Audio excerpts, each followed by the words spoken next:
मिट्टी खदान में जेसीबी पहुंचने से पहले ट्रैक्टरों का भेद लग गया, एक दिलचस्प और संदेशपूर्ण कहानी है जो मेहनत, संघर्ष और बदलाव के प्रतीक के रूप में देखी जा सकती है। ये कहानी एक छोटे से गांव की है जहां की मिट्टी खदान में कई किसान और श्रमिक काम करते थे। ये खदान गांव के विकास के लिए बहुत महत्वपूर्ण थी क्योंकि यहां से निकाली गई मिट्टी से आसपास के इलाकों में सड़कें और अन्य निर्माण कार्य होते थे। पहले खदान में काम करने के लिए श्रमिकों का प्रमुख साधन ट्रैक्टर था।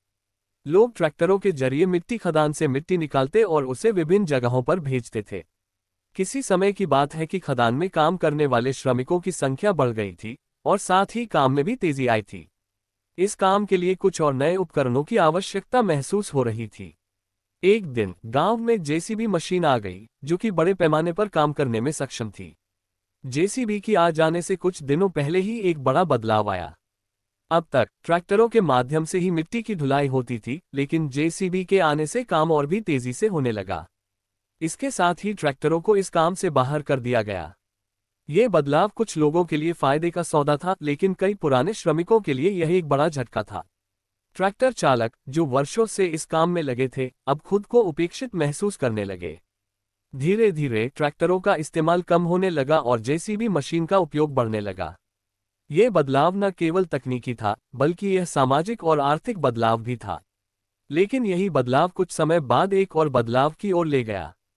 जेसीबी का इस्तेमाल बहुत तेज और प्रभावशाली था, लेकिन इसके इस्तेमाल से कुछ नई समस्याएं भी उत्पन्न हुई।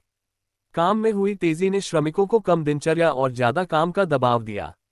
इसके अलावा कुछ स्थानों पर जेसीबी मशीनें मिट्टी को उत्खनन करते समय पर्यावरण को नुकसान पहुंचाने लगीं।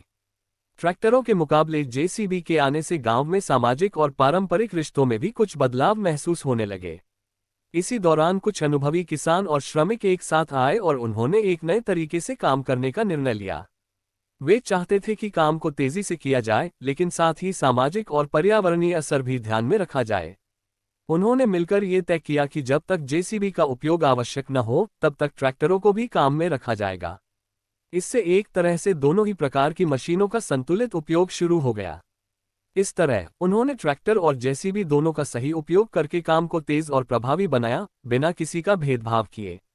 ये कहानी हमें ये सिखाती है कि तकनीकी प्रगति के साथ साथ हमें पारंपरिक तरीकों और अनुभवों का भी सम्मान करना चाहिए। किसी भी बदलाव को लागू करते समय हमें समाज, पर्यावरण और मानवता की भलाई को ध्यान में रखना चाहिए।